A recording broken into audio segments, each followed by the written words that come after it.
All right, this question came up in our private Facebook group, which is, what is the most misunderstood NLP technique? And I have to tell you, I am split on this answer. I would love to be able to come up with just one technique that is misunderstood in the field of NLP, but I'm going to give you two. My name is Michael Stevenson. I'm the founder of Transform Destiny, the world's top NLP training institute. And the first technique that I think is most misunderstood in the field of NLP is the Swish pattern. And it's not necessarily that people do the Swish pattern incorrectly. I mean, most practitioners and master practitioners out there are following the steps. But I've seen it taught by so many NLP trainers, and I've seen it performed by so many NLP practitioners and master practitioners that I can tell there's a major disconnect. The Swish pattern is one of the most powerful patterns in the NLP arsenal of techniques, in the tool belt of NLP. And the way I see most people teach and do the Swish pattern is this. What's a behavior that you would like to not do anymore? So for example, one of the things that's most often used for an examples is biting fingernails. I used to bite my fingernails horribly to the point where they would get infected. I could not stop biting my fingernails. And until I learned to work with the unconscious mind. But I see people do this all the time. They go, okay, you want to stop biting your fingernails. That's the first picture. What do you want to do instead? Right? And I've seen this taught this way, where the trainer will say, or the practitioner will say, how about instead of biting your fingernails, when your finger comes up, you just like comb your hair with your fingers. Okay. Now, will that work? Yes. And that's how most people think the Swish pattern is done. But they're missing a huge, huge part. And I think a lot of this is just like the telephone game, right? If you remember the game, the telephone, somebody whispers something in your ear, you whisper it to the next person, and by the time it goes around in the circle and comes back, it's like a totally different communication. And I feel like the Swish pattern was probably originally taught with the right intent in the beginning, and then just generation after generation of trainer. Most of the trainers only get their knowledge from trainings, and they don't read books, they don't take other trainings, they don't watch videos, which is something that I had been obsessed with in understanding more about NLP than just practitioner and master practitioner in becoming a trainer. The original spirit of the Swish pattern is not to swish from a behavior to a behavior. If a person says, I don't want to bite my fingernails, right? That's a behavior. So I'm just going to comb my hair instead. That's a behavior. That technique will work. It will get them to stop biting their fingernails, and they will brush their hair instead. But it's not what the NLP Swish pattern technique is.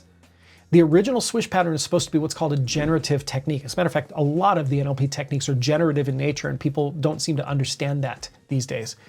A generative technique means this: you're solving one problem, but the end result will be greater than that one problem. It's actually going to generate new behaviors and new ways of being. And so this is the important distinction with the Swish pattern. The Swish doesn't go from one behavior to another behavior. That would be the same logical level. What we want to do is go from a behavior to a new identity, right? And this is one of the reasons why I think when I do the Swish pattern, I get such greater results than most people, because behavior to behavior is great and it'll replace that behavior. But when you're going from behavior to identity, which is a higher logical level, it's the most powerful function of the unconscious mind, identity. There is a trickle-down effect that happens that will not only wipe out the fingernail biting, but anything else that's tied, or as a result of that, or even moderately related to that. And generally what you'll find is that it will not only solve more problems than you started to solve, but it will generate new positive behaviors. So for example, when I work with people, I'll say, great, you want to stop biting your fingernails, that's a behavior. What kind of a person does not bite their fingernails? Now, I never tell the client what kind of person doesn't bite their fingernails. That would be my model of the world. I ask them, what kind of a person doesn't bite their fingernails? And I've had every kind of response that you can think of. Successful people don't bite their fingernails. Clean people don't bite their fingernails. Immaculate people don't bite their fingernails. Pretty people don't bite their fingernails. I've heard everything. And I don't care what the answer is, because it doesn't matter to me. It matters to them. What is their internal representation that they need to associate with? We don't go from biting to not biting. We go from biting to that. Right? So when it comes to create that second internal representation, I say, what would it look like if you were an immaculate person? What would it look like if you were a successful person? What would it look like if you were a clean person, right? A pretty person, whatever it is that they come up with. I have them go into that internal representation, step into their body, see what they'll see, hear what they'll hear, feel what they'll feel. And we play around with the submodalities to make it the most compelling. Then we have them step out of that picture and see themselves as that new person. This is why the swish pattern is so powerful. It's not misunderstood in terms of people do it wrong and it doesn't work. It's just that they're doing it in a way that's not nearly as powerful as it's meant to be. The second one that I think is probably the most misunderstood pattern is rapport. Again, this is kind of like that game of telephone. I don't know how rapport ended up being this, the way that it's taught in today's world, but it is misunderstood. Rapport is probably one of the most simple techniques, and people have such a hard time with it because they overcomplicate it.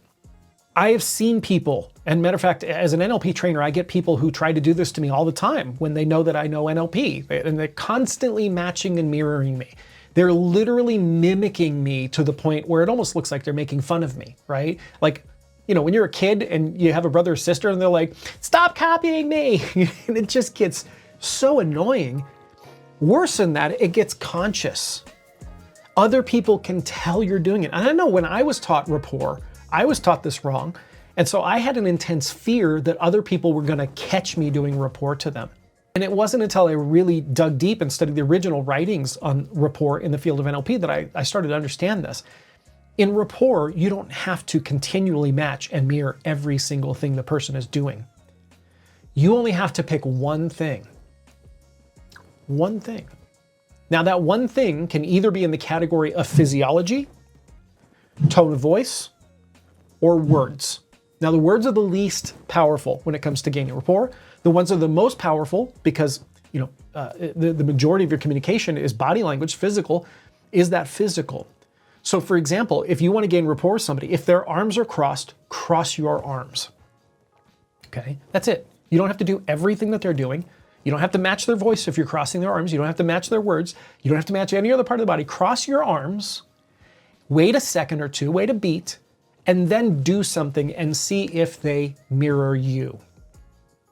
This whole process takes 8 to 10 seconds, at most 8 to 10 seconds. So I'm going to cross my arms, and then maybe I'll fix my hair, which I have a lovely, beautiful head of hair to fix. Maybe I'll scratch my eyebrow. Maybe I'll reach for my drink, right? I'll do something, and then I'll see if they do that with me. I'll see if they move in that way. If they don't, you just repeat that process a second time. You got your arms crossed now, right? Maybe if their head's tilted, tilt your head. You could tilt it the same way as theirs or the opposite. That's matching or mirroring. Doesn't matter. It doesn't have any effect on the outcome. Just do one or the other. Tilt your head. Wait a beat or two and then do something and see if they follow. Again, that takes 8 to 10 seconds. If they still aren't following you, then generally a third time is all it takes. Right? Do one more thing. Maybe now you can match their tone of voice or their speed or their pitch, and then see if they follow. But most of the time when you do this, mirror neurons fire off instantly in the brain, right? They're not slow. Nothing at the unconscious level is slow. Generally, it's that first thing that you match and mirror. It'll take 8 to 10 seconds, and then you will have rapport. Once you have rapport, you no longer need to do rapport. You can now forget about it. Just keep going on in the conversation until and unless you lose rapport at some point. Now, losing rapport doesn't mean that something bad has to happen, right? You could be at a restaurant talking to somebody and the waiter or waitress walks up and puts a drink down. That could temporarily break rapport in a moment. So you match, right? It's called pacing and leading. You pace them, you lead, and if they follow you, you're done. You don't have to think about it anymore. And I think that's probably the most misunderstood thing. I see so many people that get rapport way wrong and they're way too conscious about it. And then things get weird, right? So match one thing, then lead, see if they follow. And if they don't, just repeat that process. At most, it takes 2 or 3 times repeating the process. You'll have rapport within 30 to 40 seconds at most, but usually within the first 8 to 10 seconds. So, hey, if you like this video, head on over to our website. It's www.transformdestiny.com. Jump on our email list on the front page there, and I will give you all kinds of great NLP content for free. Give you ebooks, trainings. I publish blog articles every other week. And if you like this video, make sure you keep an eye out for the next one. Again, that website is www.transformdestiny.com. Hey, if you like this video, hit that subscribe button. I'm posting NLP and related videos every single day, and I know you'll love them. And if you want priority notification every time I post a video, hit that bell button too, and keep an eye out for the next video.